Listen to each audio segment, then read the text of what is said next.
શું તમારે પણ વજન ઘટાડવું છે? શું તમને પણ વજન ઘટાડવું છે પણ એક્સરસાઇઝ કરવાનો ટાઈમ નથી મળતો? ડેઇલી રૂટીનમાંથી તમે કસરત માટે ટાઈમ નથી કાઢી શકતા, પણ તમારે વજન ઘટાડવું છે, તો એના માટે હું જરૂરથી આજે વિડીયોમાં બતાવીશ કે શું તમારે એવી ટિપ્સ કરવી જોઈએ, લાઈફમાં ચેન્જ કરવો જોઈએ કે તમે એક્સરસાઇઝ વગર પણ તમારું વેઇટ લૂઝ કરી શકો. અને શું ખરેખર તમારું વજન વધારે છે કે તમે એમ જ સ્લિમ ટ્રીમનો ટ્રેન્ડ છે કે ચલો પાતળા હોવું સારું કહેવાય એટલે તમારે વજન ઘટાડવું છે? તો જરૂરથી આજે હું જણાવીશ કે ખરેખર તમારું વેઇટ વધારે છે કે ઓછું છે, અને જો વધારે છે તો તમે એક્સરસાઇઝ કરવાનો ટાઈમ નથી કાઢી શકતા, તો પણ કેવી રીતે વજન તમારું ઓછું કરી શકશો કે એક્સરસાઇઝ વગર પણ. તો ફૂલ વિડીયો છે ડિટેલમાં, તો એન્ડ સુધી જરૂરથી જોજો.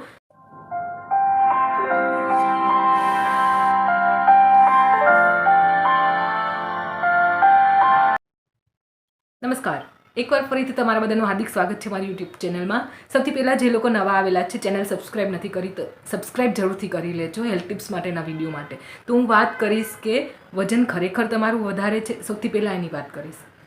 તો તમારું વજન શું ખરેખર વધારે છે તો એ કઈ રીતે જાણશો તમે? તો તમારે તમારું સૌથી પહેલાં બોડી માસ ઇન્ડેક્સ જોવો પડે. બોડી માસ ઇન્ડેક્સ શું છે?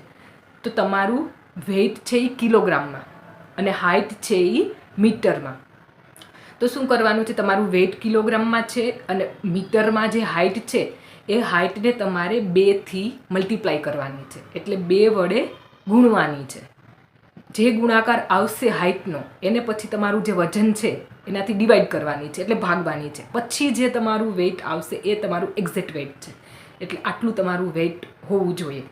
જો તમારું BMI ચેક કર્યા પછી જો તમારું વેઇટ વધારે છે તો તમે ઓવરવેટ છો, પણ જો BMI ચેક કર્યા પછી તમારું વેઇટ નોર્મલ આવે છે તો તમે નોર્મલ રેન્જમાં છો. તમારે વેઇટ લૂઝ કરવાની બિલકુલ જરૂર નથી. આ તો શું છે કે અત્યારે લોકોને એવું થાય છે કે હું પાતળી હોય તો સારું, હું પાતળો હોય તો સારું, મેલ ફિમેલ બંનેને. તો એક ટ્રેન્ડ ચાલુ છે એટલે લોકોને એવું થાય છે કે મારે પાતળું થવું છે, પાતળું થવું છે. પણ તમારે જરૂર તમારો BMI ચેક કરવો પડે, અને BMIમાં જો તમારું વેઇટ વધારે આવે છે તો જ તમારે લૂઝ કરવાની જરૂર છે, તો જ તમારે વેઇટ લોસ કરવાની જરૂર છે. જો BMIમાં નોર્મલ રેન્જમાં આવે છે તો તમે નોર્મલ વેઇટવાળા છો, તો તમારે લૂઝ કરવાની બિલકુલ જરૂર નથી. તો જો તમારું BMIમાં વેઇટ વધારે આવે છે અને તમારે એક્સરસાઇઝ કરવાનો ટાઈમ નથી મળતો, તો સૌથી પહેલાં તો તમારે એક ડિટર્મિનેશન કરવું પડે, એક મક્કમ નિશ્ચય કરવો પડે કે હા મારું વજન વધારે છે તો મારે ઓછું કરવું છે.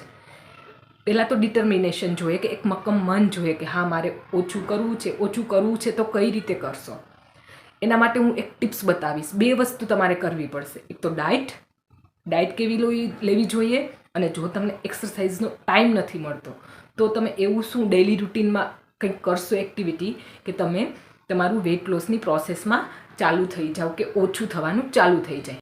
તો આજકાલ મોટાભાગના લોકો હોય છે ફૂલ ટાઈમ વર્કિંગ હોય છે, જે એક્સરસાઇઝ માટે ટાઈમ નીકાળી નથી શકતા. એના માટે ઓબેસિટીનો ભોગ બને છે, એટલે કે વધારે વેઇટનો ભોગ બને છે. તો તમે એક્સરસાઇઝ નથી કરી શકતા તો પહેલું તમારે શું કરવાનું છે ચેન્જ, કે જે કામ તમે ઊભા કરી શકો છો એ બેસીને ના કરવું જોઈએ.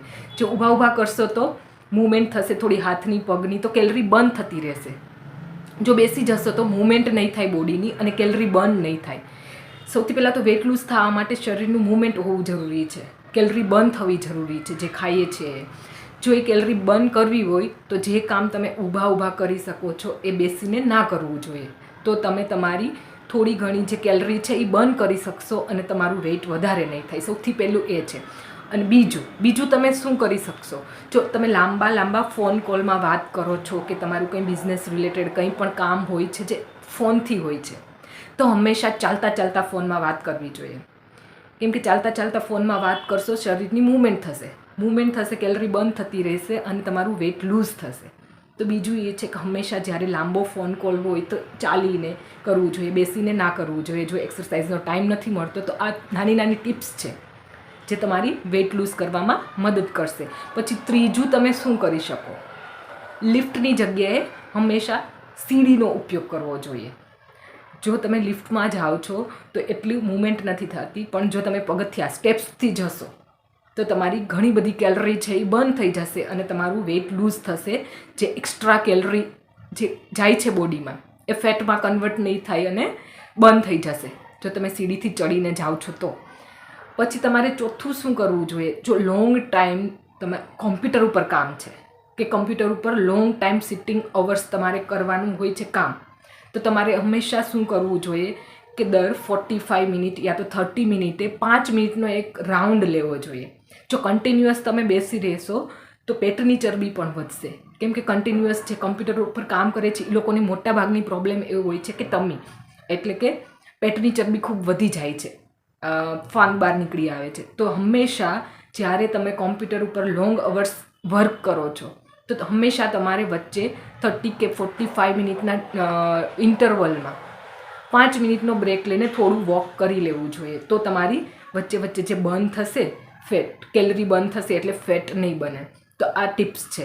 પછી તમારે શું કરવું જોઈએ કે જ્યારે પણ તમે તમારું મીલ લો છો, ખાવાનું લો છો, 5મી વસ્તુ એ છે કે તમે જ્યારે પણ જમવાનું લો છો એનો અડધા કલાક પહેલાં તમારે 1 ગ્લાસ જેટલું કે અડધો ગ્લાસ જેટલું પાણી જરૂરથી પીવું જોઈએ. તો શું કરશે એ પાણી, તમારું જે ખાવાનું મીલની જે તમારી કેપેસિટી છે એને થોડી ઓછી કરી દેશે, કેમ કે પાણીનો પાર્ટ હશે જે સ્ટમકમાં, એટલે તમે ફૂલ મીલ નહીં લો અને માપસર ખાવાનું લેશો ત્યારે શું થશે કે તમારું કેલરી ઇન્ટેક ઓછો જશે, એટલે તમે ઓછું ખાશો, કેમ કે પાણી હોય છે જે ડાયજેશનમાં પણ મદદ કરે છે, તમે જે ખાધેલું છે એ પચાવવામાં પણ મદદ કરે છે. જો હંમેશા તમારા ફૂલ બપોરનું અને રાતનું જમવાનું જ્યારે લો એનો અડધો કલાક પહેલાં જો તમે પાણી લઈ લેશો તો તમે ખાવાનું પણ ઓછું લેશો અને ડાયજેશન પણ પ્રોપર થશે, એટલે પાચન પણ એકદમ સરસ થશે. પછી તમે છઠ્ઠી વાત શું ધ્યાન રાખશો, કસરત નથી કરતા તો આ બધા સ્ટેપ્સ તમે જરૂરથી ફોલો કરી શકો છો કે તમારું વેઇટ લૂઝ કરવા માટે. તો તમે એ કરી શકો છો કે શરીરને જેટલી જરૂરિયાત છે કે ભૂખ જેટલી છે એટલું જ ખાવાનું લો. જે ઠાંસીને ખાવાની જે આદત છે આપણી એ હંમેશાથી વેઇટ ગેઇન કરવામાં કારણભૂત છે, એટલે વજન વધારવા માટે કારણભૂત છે. તો હંમેશાથી તમે જે ખાવાનું લો છો એ તમારી શરીરની જેટલી રિક્વાયરમેન્ટ છે, જેટલી જરૂરિયાત છે એટલું જ હંમેશા લેવું જોઈએ. પછી તો બની શકે 7મી ટિપ્સ એ છે, જો બની શકે તો જમ્યા પછી 10 મિનિટ સુધી વજ્રાસનમાં બેસવું જોઈએ, અથવા તો તમે જો ટાઈમ છે 10 મિનિટનો તો નાનું મોટું વોક કરી લેવું જોઈએ. તો શું થશે, પાચન બરોબર થઈ જશે અને જે ખાધેલું છે એનું ફેટમાં કન્વર્ટ નહીં થાય, એટલે ચરબીમાં કન્વર્ટ નહીં થાય.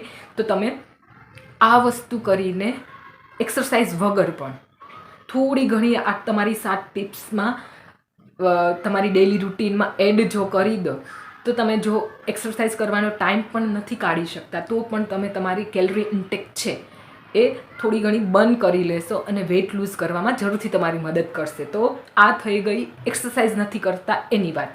પછી તમે ડાયટમાં શું લેશો, કે ખાવાનું એવું તો શું લેશો કે તમે એક્સરસાઇઝ નથી કરતા તો પણ તમે તમારું વજન ઘટાડી લેશો. તો ડાયટમાં તમારે શું ધ્યાન રાખવું જોઈએ, તો ડાયટ હંમેશા બેલેન્સ ડાયટ લેવી જોઈએ. બેલેન્સ ડાયટ મતલબ જે સમતોલ ખોરાક કહે છે, જેમાં બધા ન્યુટ્રિશન મળી રહે કમ્પ્લીટલી, શરીરને જે રિક્વાયરમેન્ટ છે એ બધી. તો હંમેશા બેલેન્સ ડાયટ લેવું જોઈએ. તો એમાં સૌથી પહેલાં શું આવશે, તો તમારી જે પ્લેટ છે, જે તમારું જમવાની ડીશ છે એનો 50% પાર્ટ, એટલે કે તમારી પ્લેટનો 50% હિસ્સો છે એ ફ્રૂટ્સ અને વેજીટેબલ્સનો હોવો જોઈએ. તો તમે કમ્પ્લીટ ડાયટમાં રહેશો અને જે ધાન્ય કહેવાય એ ઓછું લેશો અને ફેટ ઓછું લેશો. તો કમ્પ્લીટ તમારી પ્લેટ છે એનો અડધો પાર્ટ ફ્રૂટ ને વેજીટેબલ હોવા જોઈએ. પછી બીજું શું કરશો કે પ્રોટીનવાળો ખોરાક વધારે લેવો જોઈએ. પ્રોટીનવાળો ખોરાક મતલબ બીન્સ છે, દાળ છે, કઠોળ છે, એ બધું તમારી ડાયટમાં એડ કરવું જોઈએ. પછી ત્રીજું છે એ આખું ધાન્ય લેવું જોઈએ. આખું ધાન્ય શું કામ લેવું જોઈએ, જો રિફાઇન્ડ ગ્રેન જેમ કે વ્હાઇટ બ્રેડ છે, રાઈસ છે, એ ઓછું લેવું જોઈએ. એ શું છે, રિફાઇન થઈને આવે છે, એટલે પ્રોસેસ થઈને આવે છે, તો એ અવોઇડ કરવું જોઈએ. અને હોલ ગ્રેન એટલે આખું ધાન્ય લેવું જોઈએ. પછી ચોથું છે એ હેલ્ધી ફેટ લેવું જોઈએ. ચૂઝ અનસેચ્યુરેટેડ ફેટ, એટલે કે ઓલિવ ઓઇલ છે, સનફ્લાવર ઓઇલ છે, એવું અનસેચ્યુરેટેડ ફેટ તમારી ડાયટમાં હંમેશા સામેલ કરવું જોઈએ, જે તમારો ફેટ વધારવામાં મદદ નહીં કરે. કેમ કે અનસેચ્યુરેટેડ ફેટ લેશો એ ફેટમાં કન્વર્ટ નહીં થાય, એ હેલ્ધી હોય છે, જે શરીરની જરૂરિયાત માટેનું ફેટ હોય છે એ હોય છે. પછી તમે શું કરશો, 5મા નંબરમાં જે ડેરી પ્રોડક્ટ તમે જે લો છો એ લો ફેટ લેવા જોઈએ. જેમ કે તમે દૂધ લો છો, મિલ્ક લો છો, તો એ લો ફેટવાળું લેવું જોઈએ. તો તમે જે તમારું ફેટમાં કન્વર્ટ થાય છે, જે ફૂડ લીધેલું છે એ નહીં થાય અને તમારું વેઇટ લોસ આરામથી થઈ જશે. તમે જો એક્સરસાઇઝ નથી કરતા તો પણ ડાયટ અને થોડી તમારી લાઈફસ્ટાઈલમાં ચેન્જ કરશો તો આરામથી તમે તમારું વેઇટ ન્યુટ્રલાઇઝ એટલે નોર્મલ રાખી શકશો તમારું જે છે એ, અને વધશે નહીં. અને જે વધેલું હશે એ પણ થોડુંક આટલું ચેન્જ કરશો તો જરૂરથી ઓછું કરી લેશો થોડા ટાઈમમાં. અને ડ્રિંક પ્લેન્ટી ઓફ વોટર, પાણી ખૂબ જ લેવું જોઈએ, કેમ કે પાણી છે એ ડાયજેશન માટે જરૂરી છે અને પાણી છે એ વેઇટ લૂઝ કરવા માટે પણ જરૂરી છે. એટલે પૂરતા દિવસ દરમિયાન ડ્રિંક પ્લેન્ટી ઓફ વોટર. તો આ સાથે વિડીયો હું એન્ડ કરું છું. આશા રાખું છું તમને ખૂબ જ ઉપયોગી થયો હશે ને તમારા વેઇટ લૂઝની જર્નીમાં જરૂરથી હેલ્પ કરશે. તો જો સારો લાગ્યો છે તો લાઇક બટન જરૂરથી દબાવી દેજો અને ફ્રેન્ડ્સ ગ્રુપમાં શેર જરૂરથી કરજો કે બીજાને પણ હેલ્પ થાય. આજે ઘણા લોકો વેઇટ લૂઝ કરવા માટે ખૂબ જ સર્ચ કરતા હોય છે કે શું કરવું, ટાઈમ નથી કાઢી શકતા. તો ફ્રેન્ડ્સ ગ્રુપમાં શેર જરૂરથી કરજો અને ચેનલ જો સબસ્ક્રાઈબ નથી કરી તો સબસ્ક્રાઈબ જરૂરથી કરી લેજો. ફરીથી મળીશ આવા જ ઉપયોગી ટૉપિક સાથે. ત્યાં સુધી ખુશ રહો, મસ્ત રહો, તંદુરસ્ત રહો. તો થેન્ક યુ.